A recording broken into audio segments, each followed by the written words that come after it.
Tamerkan has had a decent glow up since he was released. The Toe Dragon has had some buffs, and overall is in a generally better place. Today Slade is gonna be relying on him quite heavily as he takes him plus some Rot Knights. We've got the Regiment of Renown Rotting Riders plus a couple units of regular Rot Knights, and then over on the side here, Rot Flies, who I also believe got a buff. Did they get like a model count increase, I believe? Something like that in the last patch. I actually don't remember. But anyway, yeah, Heralds of Death's Heads.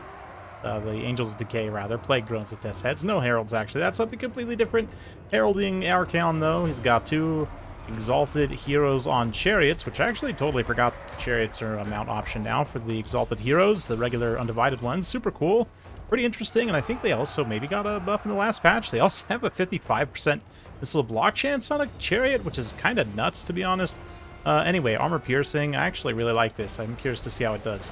Archaon somehow is on foot in all of this with some Armored Chaos Trolls, Mirror Guard, Slaanesh Warriors, regular Chaos Knights, and here the Hellstriders getting absolutely stomped on. So the Exalted Hero Chariots find themselves in a little bit of a precarious situation, but we see here it's going to be Purple Sun unleashed. Oh, I love that. It cuts the sound out. That's so spooky and cool. And a little bit weird. Anyway, yeah. Gonna do a decent amount of damage. And let's see, Archaon's racking up some gold value. Nothing too crazy yet, but the triple single entity is definitely going to be pretty tough to take on, even for this big ball of like Rod Knights and whatnot, especially with some armor piercing of their own supporting. The Chaos Trolls critically will be immune to psychology. When near Archaon, getting that sweet crown of domination, they're a lot less likely to be terrified, even though their leadership's still pretty poor. But again, they have to stay near Archaon to get that benefit. They're kind of pathing away right now.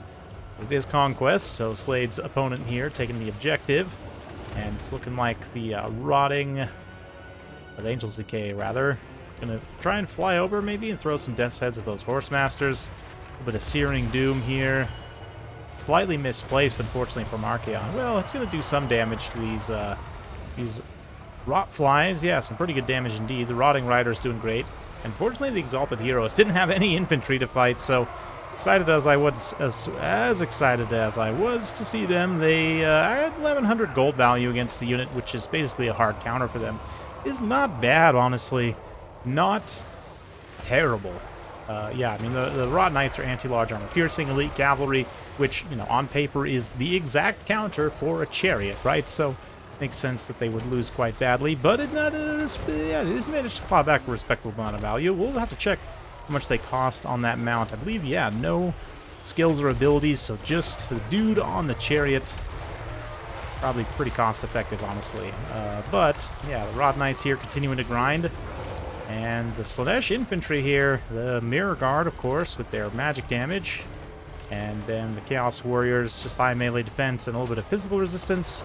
That little bit of physical resistance definitely helps over time in a long grind like this. And that Supreme Vanity, oh, I forgot about that. Mirror Guard, interesting. I wonder when they picked that up. I actually completely forgot that ability existed. But yeah, they get plus 10 melee defense to Lords and Heroes nearby, which is currently applying to Archaon. No? Still a little bit too far away. I thought he was just in the AoE for that. But anyway. Interesting. Maybe the ability's not working for some reason. Very odd. Nope, nope. Maybe. There it is, Supreme Vanity. Yeah, I guess the AoE on that is a little bit of a lie. But anyway, yeah, it should help Archaon here as he tries to hold his ground against Tamerkan. Tamerkan's all juiced up himself with the Cleaver, Favored Sun, everything else active. A little Searing Doom, which generally is really good against Cavalry. Going to push that Elite Cavalry away. There weren't too many models to actually get hit there, but let's get in close. Soak up some beautiful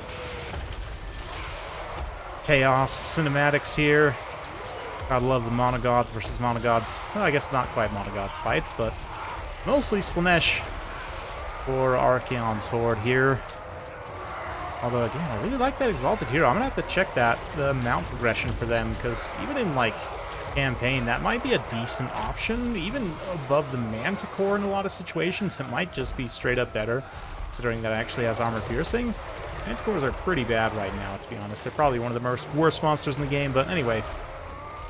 Yeah, this guy does come back in. Maybe gets another charge to get some value. Let's see, his final tally. Yeah, 1350. It's probably paid for himself at that. The other one as well, a little bit less. Yeah, 1350. Really? Did they really just both get 1350? That's amazing. Oh, no, this one's only 1,000. Okay. Yeah. Not too bad. Very interesting, but now Archaon is, you know, his single entities are well and truly cooked. Getting tail slapped here as the Toad Dragon does the best impression of a twerk.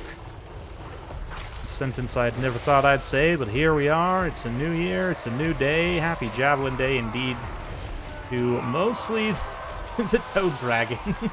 As the, the Horse Masters use the blast of their ammunition. They're going to charge in, try and fight the Angels of Decay and melee. The Angels of Decay actually have most of their vigor intact. 54 melee defense with Cloud of Flies active. They honestly probably should just stand and fight here against the Horse Masters, especially with the Rod Knights nearby. It's kind of supporting, but the funny thing about Archaon at this point is if he actually manages to somehow kill the Tamarkan, he's also going to get killed. So he literally has to kill Tamarkan while, like, trying to avoid with Archaon. Archaon's slow enough that he's basically never going to get away. So although Archaon's slightly ahead on the balance of power, the Warrior's doing pretty good in that way. They got decent amount of resources left. Nurgle's just got him in a nasty catch-22 right now, where he really should try and finish off Tamarkan, but if he does, Archaon is very likely to die. He's probably going to have to, yeah, he's definitely going to have to finish Tamarkan regardless, because he is in fact unbreakable, so yeah, very, very bad situation for Archaon. He's going to go for it, though, pops all his buffs, and actually is getting pretty effectively screened.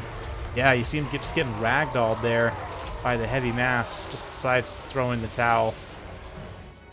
Understandably so. Archaon had very much no chance of winning that. And I don't know, something must have just desynced there, because it actually just straight up doesn't show us the end values, which is really frustrating. I don't know what just happened there.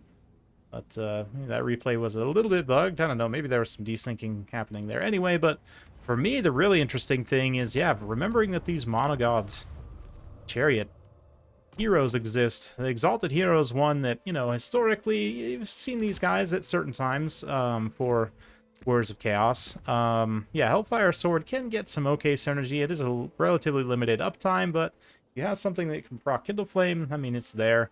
But, yeah, okay, so 300 for the Chariot, 500 for the Manticore. Obviously, Manticore's flying gives you terror. Technically has better overall weapon strength, but I'm curious, 300 and 160... yeah, it's 275 versus 145. I guess the AP, like, spread here is not ridiculous, but it's still better for sure. The fact that you also get much better armor is a pretty big plus. Obviously, worse sustained combat stats, but it is a Chariot. You get anti-infantry as well. And then, yeah, Silver Shield manages to actually maintain that on the Chariot, which is pretty rare. Most character Chariots don't get a missile block chance. Most single entity Chariots in general don't get a missile block chance. Especially 55% is pretty crazy. I think maybe I'd have to look through. All the monogods guys have like weird weapon loadouts, right? Like this guy's dual hand weapon, so he doesn't even have a shield. Yeah, he's great weapon. He's halberd, so he's the only one with a shield. Does actually manage to maintain it on the Chariot. I think maybe if we look at like Norska, I want to say Wolfric also is one of the other few lords in the game. Oh, he only gets a bronze shield, 35% on his Chariot. Wow, so that's actually pretty crazy. Against missile factions, this could be pretty hilarious. The fact that it's legit 55% missile block from the front kind of almost gives me Steam Tank vibes a little bit for the Empire. But yeah, 1,500 hit it up, which means if we deselect everything, only 900. Wow, okay, so both of those paid for themselves against units which are, again, hard counters. Make no mistake, Rot Knights are 100% a hard counter. Anti-large, armor-piercing, heavy cavalry. They can get a full surround and just mow these guys down, in theory. Still, they managed to get, like, pay for themselves and plus value. Yeah, especially that one that's 1350, man. That's super impressive. I really got to start using these guys whenever I play Warriors of Chaos, which isn't often, but is sometimes. Definitely a fun faction, a classic faction. Arthuriel is historically one of my favorite lords. It's kind of going back in time, but yeah, fun stuff for sure. I love that. Hopefully you do as well. If you did, be sure to like, subscribe, hit that bell notification. Every time I upload a new video, you'll be notified. Thanks again. We'll see you next time.